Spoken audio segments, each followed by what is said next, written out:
Welcome back. Welcome back to Kenton and Habiba. Today I have Kenton with us and we're going to be discussing immigration or a few things around the subject of immigration. As you know, it's been in the news quite a bit and I thought it would be nice to talk about it, some relevant issues, especially if you are an immigrant or just an American or even someone from another country who might be curious about some of the things that are going on in the U.S. right now as it pertains to immigration.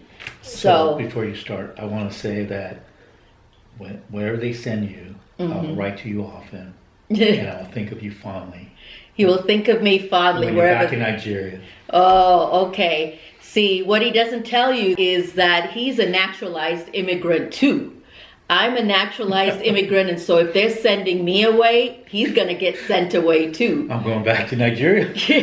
Well, I don't know about you going back to Nigeria. Going back to the motherland. Yeah, okay. So, all right, let's start off with the subject of what is the difference? What is the difference between a U.S. citizen who was born here and a naturalized citizen? And how is it that even though we're both naturalized citizens, we're different types of naturalized citizens? Well, the difference comes into just the legal status. So you have what is called birthright citizenship. Right. So if you're born in the United States and of parents who are citizens of the United States, you are automatically conferred citizenship. Also remember, none of this is legal advice. I'm not an immigration attorney, so if you have immigration issues or concerns, please consult with your local immigration attorney to get good representation.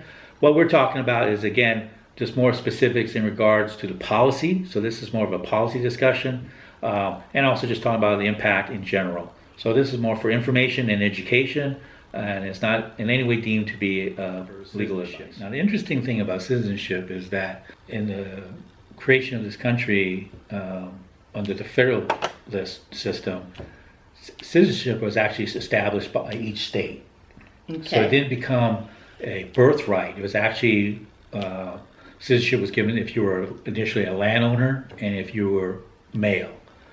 So basically, if you were a woman, you didn't have citizenship, and of course, if you were a slave or you were brought here, or if you didn't have money, you didn't technically have citizenship, and the status of citizenship was determined by the states.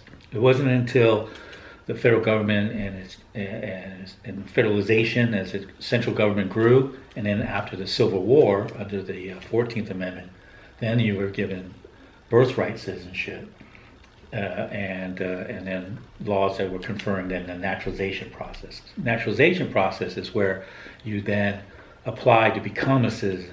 And you have to qualify under certain terms to meet that, be of good standing, pass an exam, reside 5 years, be a permanent resident. If you're married and your spouse is a citizen, then the requirement is just 3 years versus 5. Again, the difference between you and I. Well, yeah, the difference is just in the circumstances and the laws at the time, because the laws do change. So I was born in Vietnam, but my father was American. And he was married, legally married to my mother prior to my birth. And so during that time, the laws allowed him to apply for me to receive a naturalization citizenship through birth as his being the father. And then he had legal residence prior to going to Vietnam, substantial length of time and proof of citizenship. So that way that was conferred through that process. Versus, say, I was a naturalized citizen. Both my parents, they were not from the United States. After coming to this country, at some point, I had a green card. And after having a green card, or I'm trying to think, maybe it was to get the green card, I had to go to Canada. Yeah, no. So initially, I was in the United States, and then to get the green card, we had to leave the country for a while. So my mother and siblings and I had to go for a while to Canada in order to, go through the legal process of getting a permanent residence.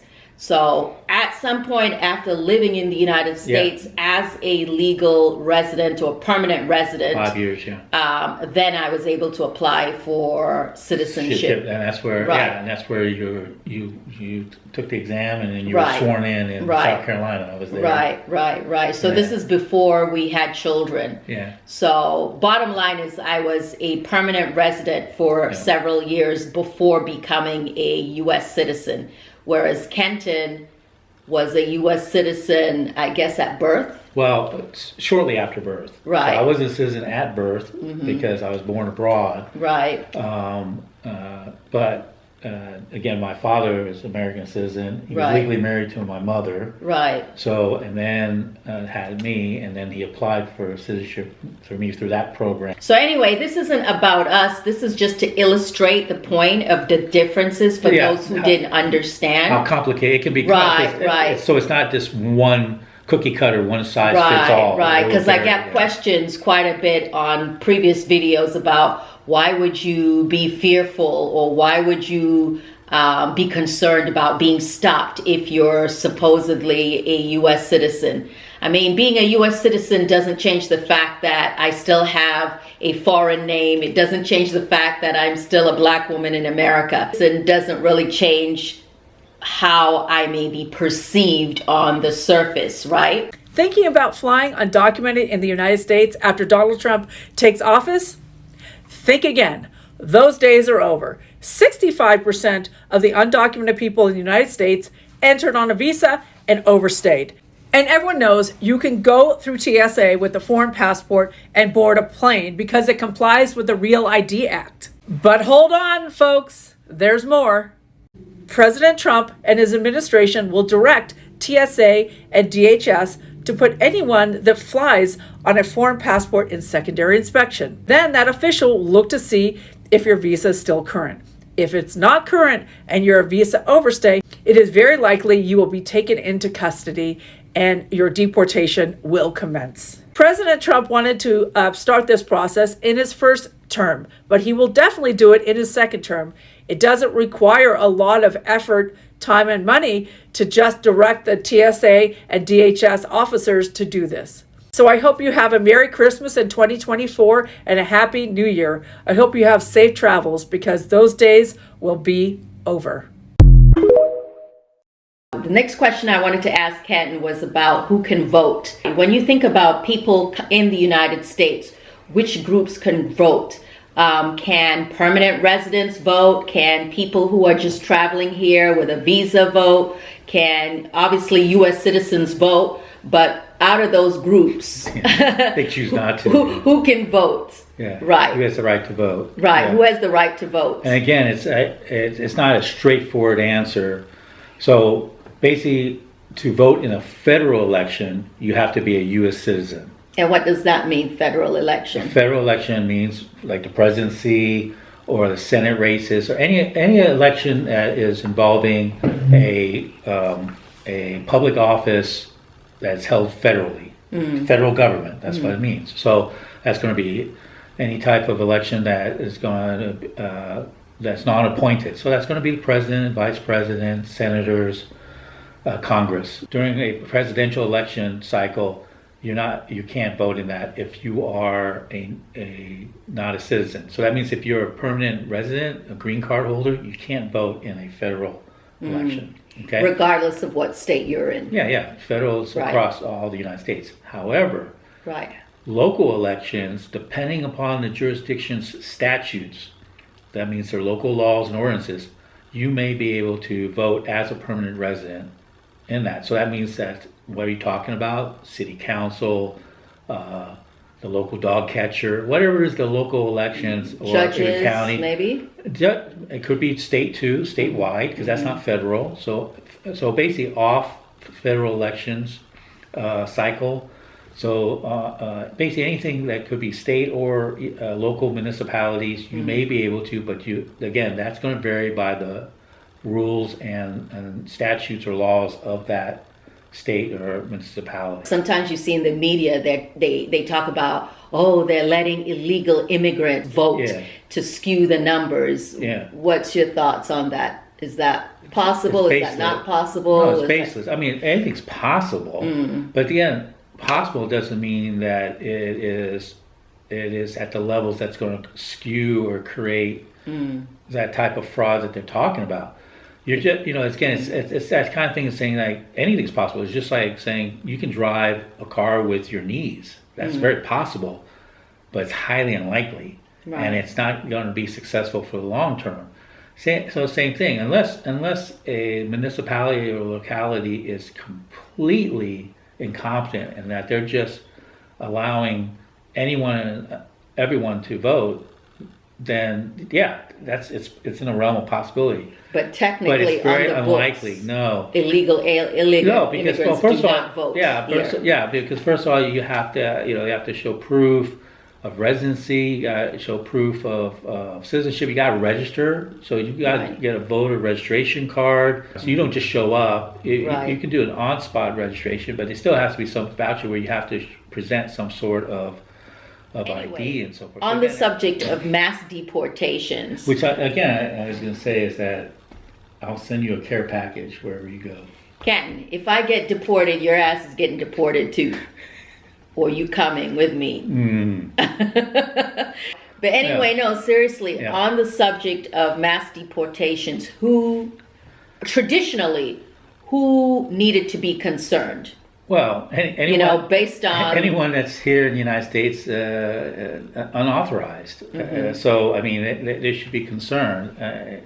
When Trump starts his presidency on January 20th, 2025, undocumented immigrants must be prepared. Hi, I'm Attorney Jay Francis. I'm a U.S. immigration lawyer based in Chicago, but serving all 50 states. What are the 7 common public spaces that ICE could target in 2025? Here's a top 5 common places to avoid when he starts his presidency. Number 1, courthouses. Avoid unnecessary visits. Number 2, workplaces, especially construction, agriculture, and factories. Number 3, schools. Be careful when you drop off and pick up your children. Number 4, hospitals and clinics. Number 5, homes, your homes. Early in the morning raids were common during his first term, and it'll happen again. Number 6, public transportation stations such as a bus, train, airports. Number 7, any public spaces where you can gather, such as the parks and community buildings. Stay informed, know your rights, and consult with trusted immigration attorney to protect yourself and your families. It's just that the issue is that how to effectively enforce it, because the numbers are there. But I mean, I'm thinking in my mind, they had specific categories, like if you were dishonorably discharged from the military, for example, that was one group. Or obviously, if you received your papers illegally, or if you committed a crime. Well, it's not like those are different groups. Those are different elements. Right. So, yeah, they're not in separate categories. They're really just different elements to trigger, satisfy why you would be unauthorized here. So basically what it is that you have approximately about 1.3 to 1.4 million unauthorized immigrants that have been adjudicated, meaning that they already went through the process and have been deemed that they don't meet the qualifications to have authorization to work and live in the United States. So they're technically under deportation orders. Right. So there's 1.3 million that shouldn't be here, period. They already went through the process. They've appeared before a judge. They've had their cases adjudicated. Remind you, there is only about 600 immigration judges in all of the United States. So the backlog, by the number of cases they have, which is around like 26,000, I mean, it's huge. It's about 4.5 years to process one case. Wow. So these 1.3 million have already went through the cycle. They've been 4 or 5 years, 6 years here, going through the case, and they have been determined you shouldn't be here. We've looked at everything, you're not here. That's 1.3 million. So those 1.3 million are first on the chopping blocks. There's nothing pending. They've already been decided. They just need to go. Just they haven't shown up. So they need to get picked up. They need to be processed out. So that's 1.3 million.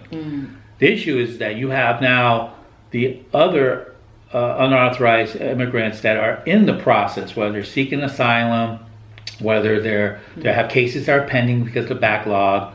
So their status is basically, technically, they are unauthorized because they did not gain through a port of entry, and they didn't have temporary protective service. That's a different category we'll talk about. So they're not here under a certain program, but they're seeking either asylum or they're going through some sort of adjudication to get that.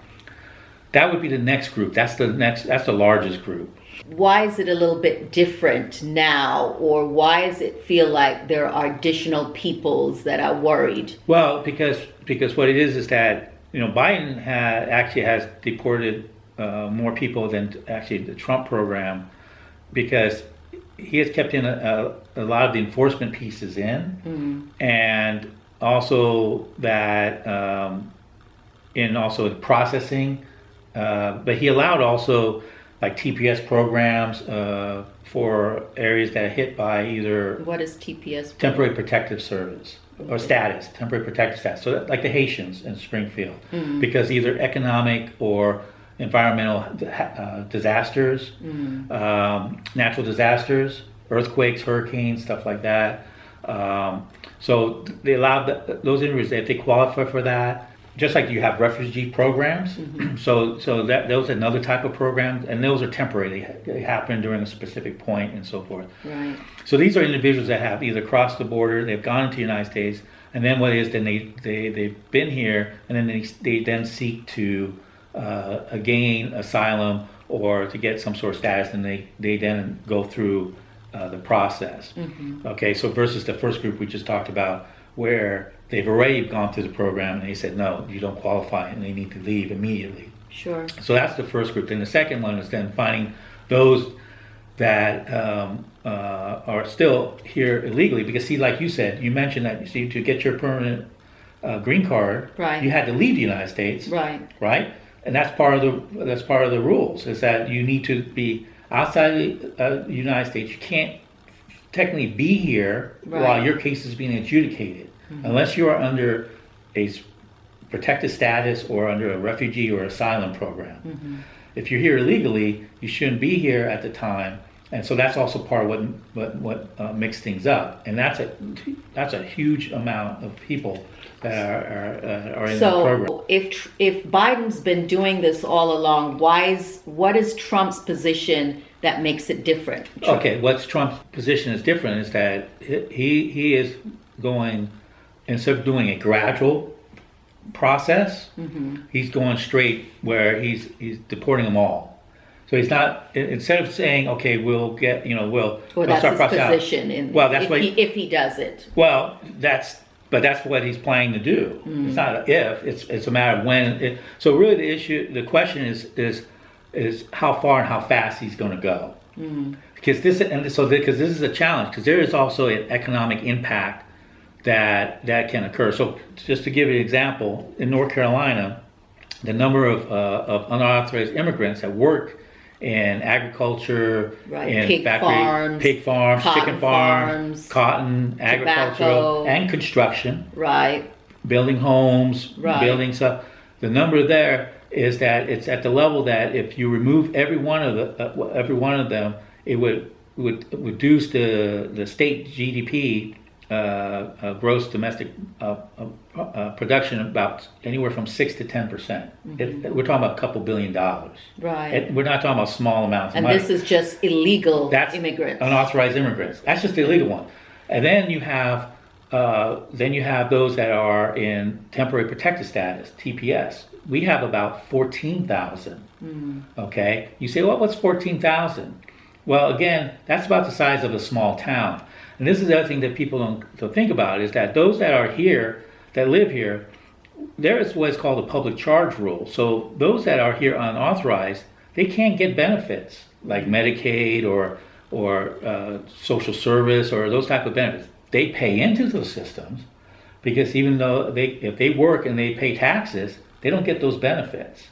Okay. But do illegal immigrants pay taxes? Yes, they do. They pay payroll taxes, so because they still get paid. So if they get paid, unless they're getting paid under the table, or paid cash. But factories don't pay them under the table. Factories pay them. They pay them payroll taxes. So they get payroll taxes that come into the system, and because again we have more people aging into Medicare and so forth, but we have less people, younger people. We are moving towards that where we have more older people and less working young people. That's where immigration, if we look at a country like Japan, that's where Japan has what they call a lost decade, is because they had more people aging than young people working, and so you had all this lost savings and stuff and lost productivity because you don't have enough people paying into the system to support the we're heading in that same direction because of also low birth. Right. Instead of having large families, people are now at 2.5, sometimes up to 1.5 average. So you have less younger people, but you have more older retiring.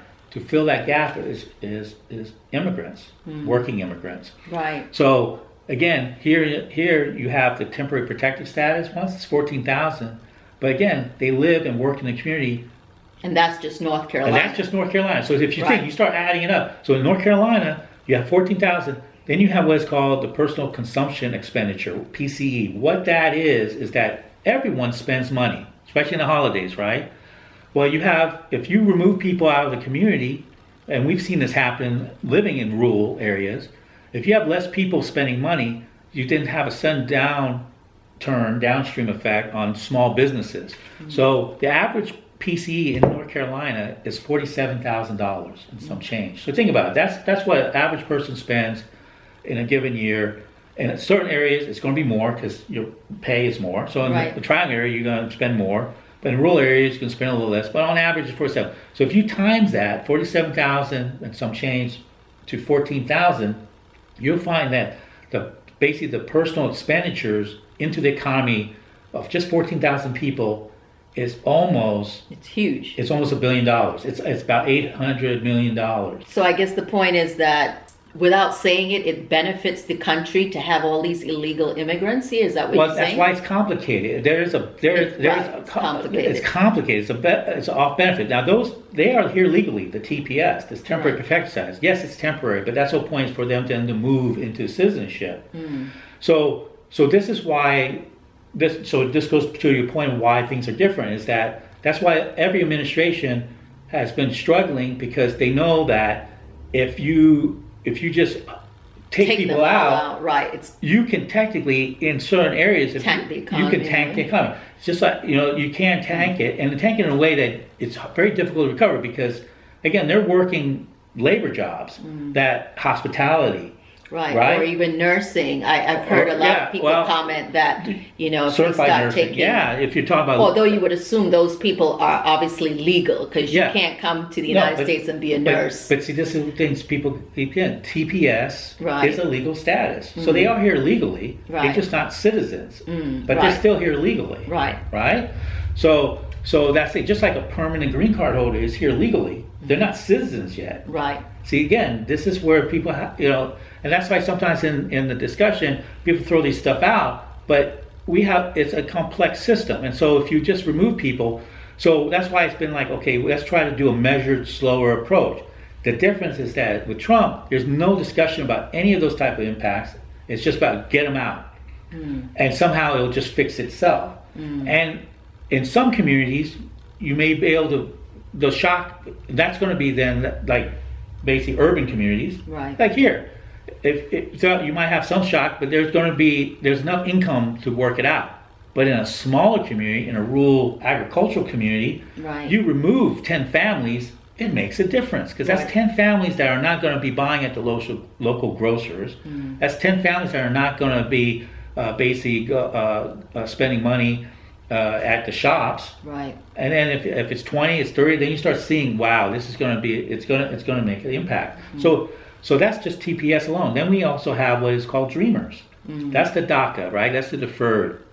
Okay, and in simple terms, what does that mean exactly? It's basically are individuals that have been born in the United States, but they're again, in order to have citizenship, it's also that the parents have to have also citizenship as well. That we're talking about taking away birthright citizenship. Well, or something to that extent. Yeah, that's what they're trying to allude to. Is that again, the argument is that, you know, basically you have people that, you know, they're coming here and they're just here to have children. Illegal. Right? They're illegal, and this is what they're doing. They're just having children. Technically, illegals can have children here, and those children historically have become citizens or are natural birthright citizens. Is that how you would say?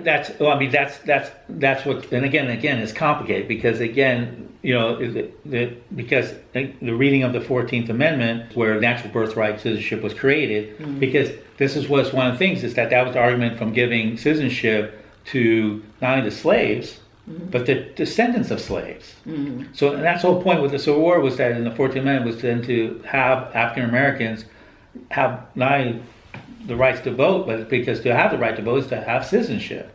And so the argument was like, oh, well, hey, going back, they were brought here, they weren't born here, and so therefore every descendant underneath that are never citizens. And that's what the 14th Amendment went to correct, is that that's not right. They were born here, even though they were brought here, but by being born here, this is where the birthright concept came in. Okay, and so the argument is how do you then basically define it? Are you going to define it what historically was meant to define, that if you're born here, and or of jurisdictions that basically the government has responsibility of, you know, control of, and therefore then, you know, like Guam or other territories, if you're born there, you have citizenship. What we're talking about is DACA, or Deferred Action for Childhood Arrivals. So again, these are individuals that are brought to the United States. So it's not that they were born here in the United States, but they were brought here as children. And so they weren't born here. Yeah, they weren't born here. Oh, okay. Yeah, so then we moved into birthright. So they weren't born here. But so that's why it's called deferred actions. But they grew up here, they were raised here, and while while their case has not been resolved yet, and so the average age for DACA status is basically about 29 years old. That's the majority of them. So that's the average age. So they're young. So this is a young group, and that's why they're called Dreamers, and so they have status here. And that's another group that Trump wants to basically end that status, or and that's one of the things that has been frustrating for them, is that, again, let's make a determination and give them the opportunity for a path to citizenship. And see, right now they're just kind of like in this limbo state of here but not here. And which must be very scary and frustrating. Especially if you've gone to school, you're allowed to go to school, you've gone to university under DACA, you're working and so forth, but you don't have a direct, clear path to citizenship because of that. Because again, you came here illegally, but you're a child, so it wasn't something that you did, and then now the system is like, you know, conferring the sins of the father onto the child, but they're grown now. So it's like we should give a path to citizenship. But again, it goes back to the way the system works. In order to get permanent resident stuff, you have to leave the country. Right. And there's such a backlog. So if you've been here, you grew up your whole life, you've built a community, family and stuff. Right. Now you're asked to go back to some place that maybe you've never actually even lived. You haven't lived. You have nobody. Right. You came here when you were 2. Right. You came here when you were 1. Right. Serious. So that's the thing. And then now you're asked to go back. You may not even speak the language. Right. And so that's exactly that. So that's the problem. We have about 12,000 in North Carolina under that status. Just North Carolina. 12,000. And again, if you go to the economic, that's over $500 million of expenditures. And many DACA recipients work higher end jobs. Right. Because they've gone to school here, gone to university, so they're working a professional, white collar and stuff. So you have, so this is a very problematic. And so again, you think about it. So if you start seeing how the numbers start adding up, right, with all these different groups, if you start deporting all of this, you're talking about literally billions of dollars of impact. And that's why it makes it complicated. So if Trump goes and does what he's really saying to do, you're going to see in many areas, especially in Texas, California, any of those areas that have, or even in Miami, because they have big hotels and stuff, you're going to see a type of shock to the economy that some areas are going to be very difficult to ride it out. Right. So there's really, in the end, though, there is no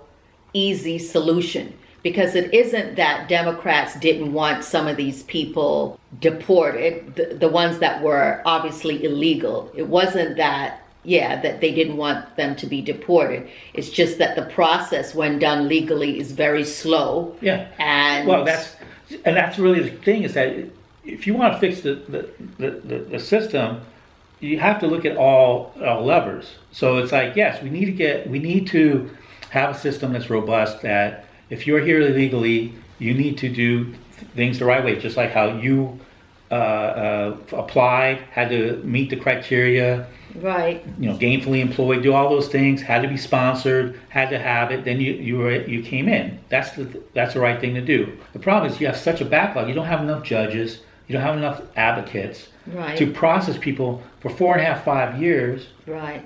Well, you know what it made me think? The busiest profession in the near future, the busiest, or even right now, the busiest people right now are immigration lawyers. It's going to be, immigration lawyers. Yeah. Right. The system's just overwhelmed. Right. And that's the same thing. It's like, again, because even if you deport all these people, it's like catch and release. They're still coming back. You're not fixing. The real key is the process. Is that you need to have a robust system that blocks people from coming in, but allows people that are coming in to ensure that they're coming in, and then be able to establish community and be able to basically work, create a life, create that future, and that's what makes this country can grow and be progressive. Listen to me, guys. If you are a United States naturalized citizen or a lawful permanent resident, and you have not committed fraud to get that immigration benefit, and you have not committed a deportable offense as a lawful permanent resident, or it wasn't disclosed prior to obtaining your United States citizenship, then you have nothing to worry about. You will not be getting deported.